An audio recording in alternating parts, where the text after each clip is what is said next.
DevelopSec, Developing Security Awareness with James Jardine, brought to you by Jardine Software.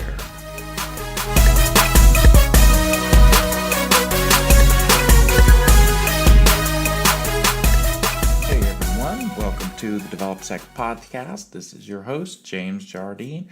Today I want to talk a little bit about authorization. Doing a couple tests recently, and some stuff I haven't seen actually in quite a while start coming up, and a lot of it focusing around authorization and authorization failures or lack of authorization in general. And it's been since episode 17 since we talked about authorization. So I thought it might be a good idea, to kind of talk through some of the stuff that I see, where it kind of goes wrong or where we're missing it, and how we can look at trying to hopefully get better at that, and maybe talk about how we look for this type of thing. So, first off, let's talk about authorization. Right? Authorization is our ability to determine what a user is authorized to do, what you're allowed to do, based on who you are. So obviously, this happens after authentication in most cases, because we have to know who you are to determine what you're authorized to do. So, okay, I've identified that it's me, and here's my role. Now, what is that role authorized to do in the system? Am I allowed to access certain features? Maybe I can get to the admin section. Maybe I'm allowed to edit things versus other people that are not allowed to edit things. Maybe I'm allowed to view certain data, and maybe not allowed to view other data, right? So that all comes down to authorization. What am I allowed to do now that you know who I am in the system, I'm authenticated in, what can I do from there? And so we want to make sure that we're validating this authorization, because if we don't, then it oftentimes make it easy for somebody to access data or perform actions they shouldn't be able to perform, which of course then becomes a problem with our application. And oftentimes we get these details, right? We know that we have functionality that is limited to administrators, but maybe we incorrectly apply the authorization to that. So a good example of that, a lot of times I see a lot of applications that do authorizations based on a menu system. So rather than checking that authorization at the admin screen, maybe I'm going to edit an account or add users. Rather than check it there, when you log in, I say, oh, you're authorized as an admin. So I will show you those admin links in the menu system. And of course, my assumption is if you can see the link, then you can get to it. If you can't see the link, you wouldn't be able to get to that page.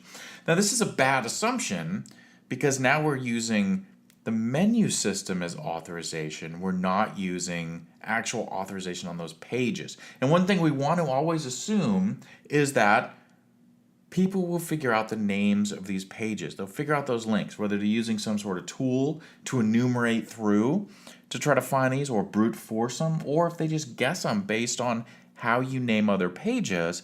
It's oftentimes not difficult to guess that an admin screen to manage users may be called manage users, or manage, or just users.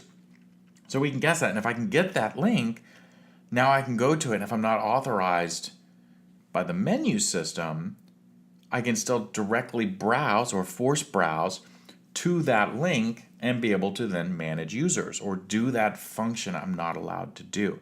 So that's the first thing I want people to think about, is when you're doing authorization, especially at a page level, don't do it via menu systems or links. Yes, we don't want to show the admin links to people that don't have access to them, but we also have to make sure that we're checking that authorization every time you come up to the page. And that's not just the first time you hit the page, but also when you post back. If you're a .NET developer, post backs. When you post back to the page and submit that data, you want to, again, revalidate that I have access to do what I'm doing, because there's all kinds of cool little neat tricks that allow us to, fake post backs or do these other things that allow us to bypass that authorization you think might be in place by skipping a step. .NET and web forms is a perfect example, right? I've seen a lot of places where what they'll do is they'll perform authorization on the initial request, and they'll check the if not post back, but then on post back they don't check it because they figure, well, you got to the page, so you must have authorization. Yet I can force a post back by including certain variables or parameters in the URL, and then bypass that authorization, right? And so we want to make sure that we're checking that all the time, that, hey, am I authorized to do this? Was there a way to bypass around that original step or workflow to get to a point where it doesn't check my authorization anymore? Now, another location that we see is sort of similar, but the ability to edit certain things. So I was just doing something where we were looking, and by default, even in the UI, it says you can't edit this, okay? And there's a button for edit, but it's grayed out, all right? But it's just checking that on the UI. And so what we found was, as we sent up requests, you could do other actions, and the actions defined in that post request. So maybe I could read it, maybe I could post it someplace else or share it or delete it. I could do all those things, but I can't edit it for some reason. But if I intercepted that request, because the browser is saying I can't edit it, so it's disabled it there. But if I do another request and I intercept it and change it and say, no, I don't want to move this, I want to edit it, and modify those parameters, then it goes up to the server and then it says, oh, okay, yeah, we want to edit, and it puts it in edit mode and allows us to edit that data. That's because we're performing client-side authorization checks and not server-side. And this is something that we see a lot of times with disabled items, especially buttons, where we'll disable certain buttons that like, oh, here, I'm not going to let you edit it, so I'll just disable the edit button. Or I'll disable the save button. So yeah, you can see the screen, but there's no save button for you to click. And oftentimes, especially with disabled buttons, it's pretty simple to tell the browser, hey, I want you to enable this button. You can go in, with developer tools and re-enable buttons. Lots of ways that you can go in and re-enable these buttons. Or you can intercept the request with a proxy, and then you can re-enable it that way and say, hey, I want to be able to do this. And then when you submit it, it actually works. Right? So we have to make sure that not all the time necessarily at page level, but also certain functionality level features, we're checking on that server side to make sure that you have the permission to perform that action. Now, the other thing I want to talk about with authorization is not just on actions and functions and pages, but also on the data that you're manipulating. So we talked about the ability to get to a page, the ability to perform a specific action on a page, but now we're down to the data level. And now it's a question of, hey, do I have the authorization to perform action on this specific data that I have? Okay, so if you think of, a blogging system, okay, something simple, generic, lots of examples out there of blogging systems. But if you think of a simple blogging system, I may create a blog and I write a post. Now, maybe I'm the only one that should have the ability to edit that post. Well, I want to make sure that my system is checking that if somebody tries to edit that post ID, and say the post ID is 5, well, I want to make sure that they have access to post ID 5 in an edit capability before they can edit that. But if I'm logged in as a different user and I don't have access to 5, but say I intercept a request to a different post, maybe I'm editing post ID 6, but I capture it before I fully submit it, and I say, you know what, no, I don't want this to be 6. I'm going to change this to 5 and pass that up. Does the server validate that I have access to edit 5, or would it kick it out and say, hey, nope, sorry, you have access to 6, you don't have access to 5? And so oftentimes that gets overlooked. And we need to make sure that as we're developing applications and testing them, that these type of things are brought up, they're questioned, and that we're consciously thinking about them to make sure that it's working as we expect it to work. And one of the biggest things we need to consider about that is, don't just assume that because I sent down to the browser the value of ID 5, that when I send it back up, it's still going to be a 5, right? There's so many ways to manipulate the data that's going to come back up in a request that we can't just assume that because I said we're working on 5, then I'm going to submit information for 5. I might submit information for another item. So we need to make sure that as information comes up and we're going to save it, view it, edit it, whatever we're doing, that we're actually checking that user and we're checking their authorizations to make sure that even at a row level, that user has authorization to that data. Because oftentimes, like I said, these parameters, we can manipulate them. And if we manipulate them to try to view data that's not in our purview and we can see it, that's a big problem. So we want to make sure that that authorization check is there. So to recap that, we want to make sure we're checking the page level, right? That I can't get to links, the page isn't even going to display. And that is, don't even display the page. Either kick them out to another spot, return unauthorized. I see some systems where they'll return the page, but there's no functionality, no data populates because you weren't authorized. I personally like it if you boot me out of there. I'm not saying kick me out of the system, but send me back to my home page, or give me a thing that says you're not authorized to view this page, but don't give me the page. Just give me a default unauthorized page to let me know, hey, I can't see this. At the page level, functionality level, and then down at the data level to make sure we can only access the data we want to be able to access. Now, from a testing standpoint, right, it's usually not difficult to test for this type of access or authorization mishaps within our applications.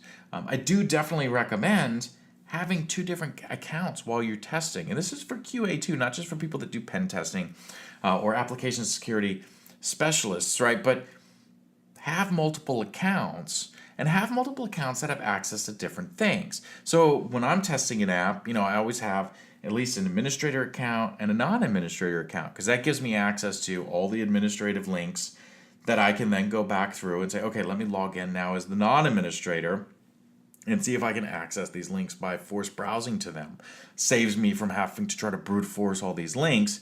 And it's much quicker and more efficient at identifying, hey, can I access pages that I shouldn't have access to? So from that aspect, you've got administrator, non-administrator to be able to do that. And that's at the link level. Then you can go down to functionality level. Hey, as this role, I'm allowed to edit this thing, all right, and I can look and see what that request looks like. So then I'll go to another role that doesn't have access to edit that and see if I can submit that same edit. Do I have the ability to craft that message out of nowhere, even though I saved it from another user, craft that message and be able to submit that up through, right? The idea that if I could figure out all the parameters to pass up for that request, would I be successful if I passed it up?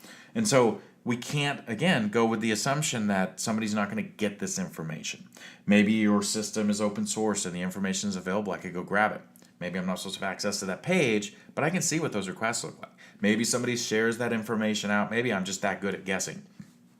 Probably not the last part, but it's very possible depending on the type of link it is. But don't assume that somebody's not going to be able to figure out what that request looks like. We want to be able to test that out. So as QA, we can go in there and we can make sure that we have multiple roles and test those things. Use a proxy, save those things out, and then try to send them up again as a different user to be able to see, hey, am I able to bypass authorization in this fashion? And then when we start talking about data level, right? I mean, obviously we need different accounts that have access to different data. This is sometimes pretty easy when we talk about like editing our profile pages because each account will have their own profile. But then when you start looking at data outside that, depending on the type of application you have, maybe you have bank accounts, maybe you have blogs, maybe you have other types of accounts with different types of data floating around in there. And, it's not always just our profile data that may be limited to us. There may be other types of data. Maybe you're in a system with multiple companies that are within it, all co-located, and you should only be able to access company A. Well, in that case, I want to make sure I have an account for company A and a company account for company B. So that way I can say, okay, I got some IDs, right? I'm going to go view some data. I'm going to get the identifiers for that data. When I view that page, maybe it throws up a special ID. Maybe it's an integer. Those are usually the easiest because we can just loop through those. But I'm going to get those IDs, then I'm going to log into the other account, and I'll say, look, I know I can't see these IDs, or I shouldn't be able to see the IDs from this account, but let me go view an ID I can see, and now let me swap that ID out. And let me see if I can put in the ID from the other company into that page and see if it works. And the nice thing about this is when we know the IDs exist, we have the multiple accounts. We're not doing this black box style. We know the information exists. It's very quick and very easy for us to know, did it work or did it not work? If I take a step back and say, look, I'm not going to have this information. I'm not going to have any other IDs. I know my ID is 7658. Well, I could try 7659. That may be in my account. That may not be in my account. All right, that may be a different company. It may not be a different company. Without having logged in as another user, it's really just kind of a best guess of, was that valid or was it not valid? Or if it returns back nothing or an error, does that mean I wasn't authorized, or does that mean that that item just doesn't exist? Maybe the IDs jump around. They're not exactly sequential. Maybe one got deleted. There's lots of reasons why it doesn't work. So when we're trying to do the testing, we want to make it as efficient as possible. And to do that, and this is why a lot of pen tests have multiple sets of credentials, is to be able to quickly go in and say, okay, here's information from this account this guy has access to. Let me go log into this other account that shouldn't have that same access, and let me see what I can do. And let me look at those requests and look at those responses and see what's happening in those requests to see if there's a way to bypass the authorization, if authorization is existing. I'll tell you, some apps, it just lets you do whatever, and that's definitely a downside, but you pick that up really quickly. Other apps may be, the tiny little corner in the side of the app that allows this stuff to happen, but we have to be able to catch that. And this is how we do it, right? So when you look at it from a QA standpoint, think about it as get multiple accounts as you're going through, looking through the app and just verifying. You should be able to look at the requirements of the functionality. You should be able to determine based on the functionality that whether or not somebody else should be able to view another account or not. You may see something as simple as an ID field sitting up in the URL. Hey, let's modify that. Let's see what happens if I put another ID in there. Do I see something I may not have access to? And what's nice about QA is you have so much insight into the application, you should know, hey, should I have access to this or not when you look at the data that's returned, right? So now we're really starting to dig into this authorization issue that, when insufficient, can be a real problem because it gives users access to data that they shouldn't have access to, which is one of the key elements of our applications, is making sure that we're keeping that data separate, we're keeping that data protected. I can't just enumerate through and grab a bunch of data. There's nothing fancy going on with the way we're testing this, right? It's very simple. Going out, we're getting a couple different accounts. We're looking at how those accounts work on different types of pages.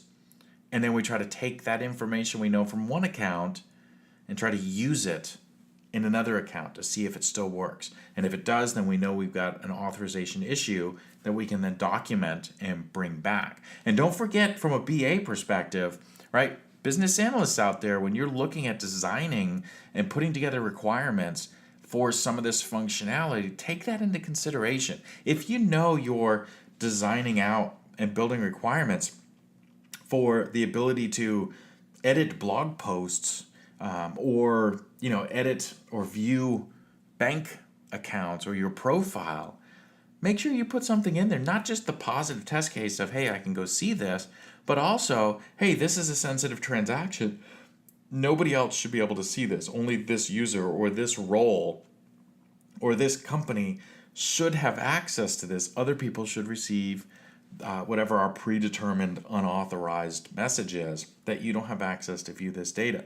Because when we start building this into our use cases and building it into our user stories, then we start that domino effect I always talk about of getting that information out to the developers, and then developers taking that to QA, and QA looking at that and saying, oh, we know that company A should be able to see this, company B should not. Now, obviously, most times it's not going to be that granular, but at least we can say, this is limited to a subset of users, so it triggers in our mind when we're testing, hey, I need to make sure that I test this, that not everybody can see this. So we want to make sure that we spend that time checking for authorization type issues so we don't have them in our applications going forward. So that's just a quick, almost 20-minute rant talking about authorizations. Hopefully you get something good out of it. As always, if you have comments or questions, please feel free. Share them, send them to me. at DevelopSec or at Jardine Software on Twitter, or you can hit me up at james@developsec.com with any comments you have or questions. Always like to hear stuff from people that are listening, so I appreciate everybody listening, and we look forward to the next episode that we'll have coming out soon. Thanks a lot, and we'll catch you on the next episode. You have been listening to the DevelopSec podcast with James Jardine. Follow us on Twitter at DevelopSec and visit our website at www.developsec.com for more episodes and information.